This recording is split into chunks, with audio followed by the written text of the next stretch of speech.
All right, let's begin. Good morning, good afternoon. Hopefully you're not watching this video too late, so I have to say good night. Today we are learning Formal Geometry 8.5, guided notes, angles of elevation and depression. Please say angles of elevation, and please say angles of depression. All right, so we have an angle of elevation. So let's say it's an angle of elevation of 42 degrees. Then we're going to start from the ground.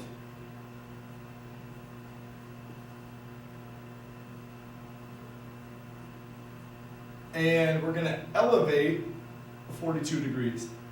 Now, when I talk about this, most often we will then finish off the triangle, make it a right triangle, and then work from there. So today we're going to try to work on some story problems and see what we can do in terms of finding missing values in a little more complex situations. Okay? So angle of elevation is from the ground. It'd be something like this. For angles of depression, it comes from the sky. So it comes from the sky and it goes down. So we're going to angle of depression, let's say 31 degrees. Then this piece would be 31 degrees.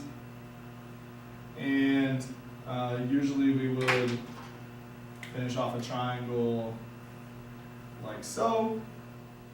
And that's a right angle, and we go from there. So angle of elevation comes from the ground upwards. I'll just show you there with an arrow. And then angle of depression comes from the sky.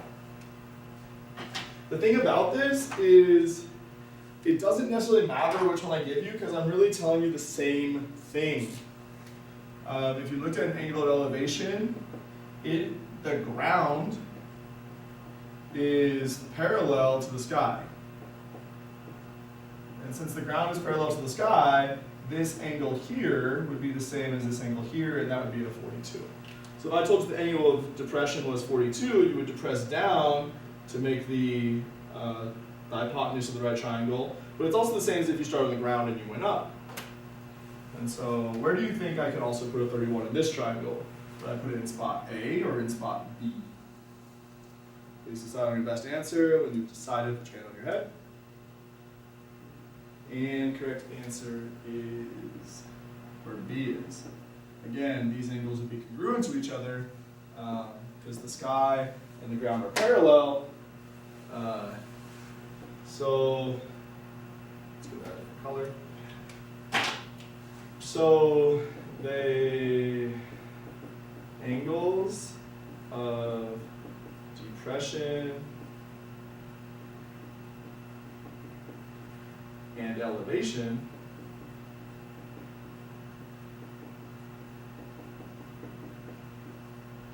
are the same, or they're congruent to each other if you prefer. They're congruent to each other because we have parallel lines to alternate interior angles congruent.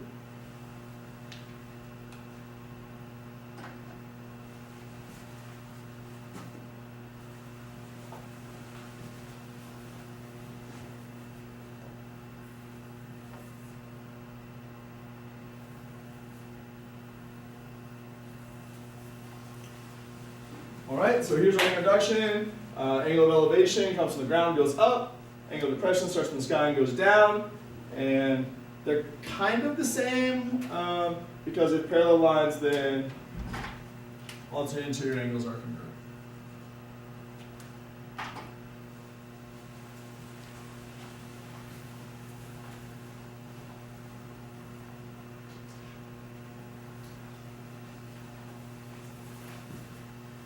Let's go ahead and take a look at example 1.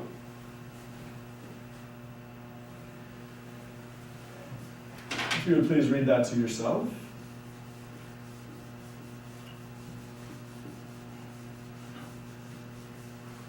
Or track it with your eyes as I read it for you. Find the angle of elevation to the peak of the mountain for an observer who is 155 meters away from the base of the mountain. directly below the peak.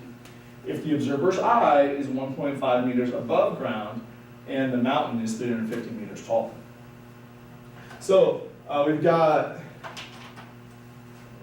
see, here's the ground in this situation. And it goes all the way from here to here.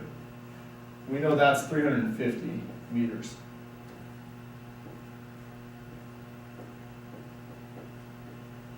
And we were told that the base is 155, and I guess we're looking for this angle of elevation.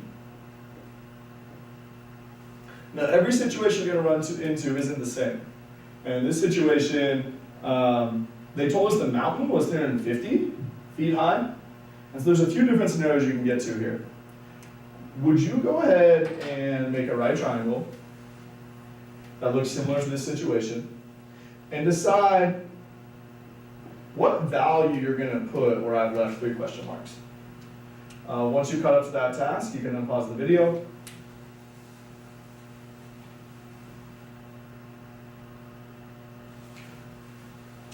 Okay, and there's a few answers I would expect. I would expect an answer of 351.5. We could have an answer of 350, and we could have an answer of 348.5.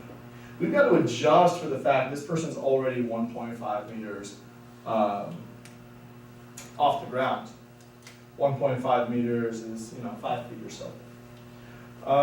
So which of these numbers did you get? Hopefully you were thinking along the lines of the 348.5. Because if this whole thing is 350 and this part is 1.5, then I'm going to subtract the piece I know from the total in order to tell me the piece I want, which is right there.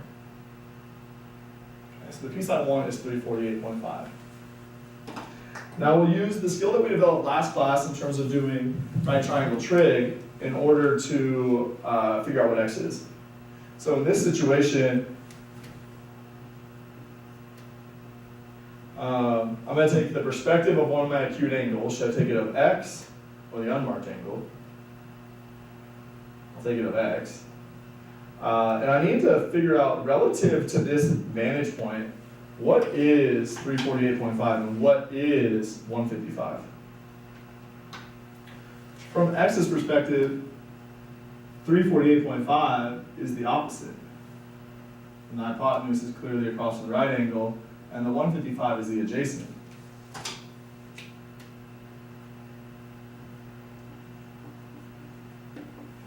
So the h doesn't really play into it. I don't really know it.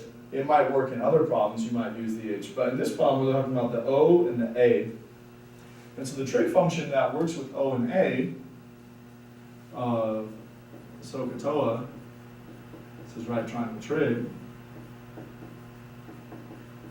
So right triangle trig is the same thing as SOHCAHTOA, and in our situation, we know that we're trying to look at the opposite and the adjacent and figure out what to go with that, where to go with that. So we need the t, so t for tangent, please say tangent. The tangent of x degrees equals, what's on top, the opposite or the adjacent? On top should be the 348.5, and on bottom, the 155. We talked about this last class, otherwise go back to that video.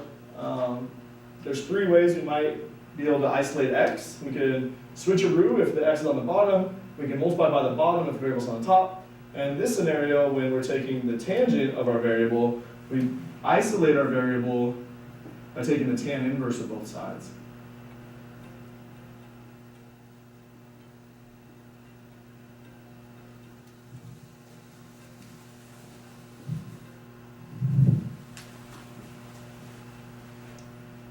This is going to give you a final answer of 66.02.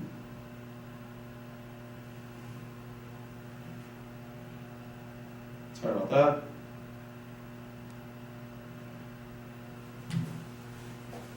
So x is approximately 66.02. We're done with example 1, and I'll pick up with example 2 and example 3 in just a couple of minutes. Thank you.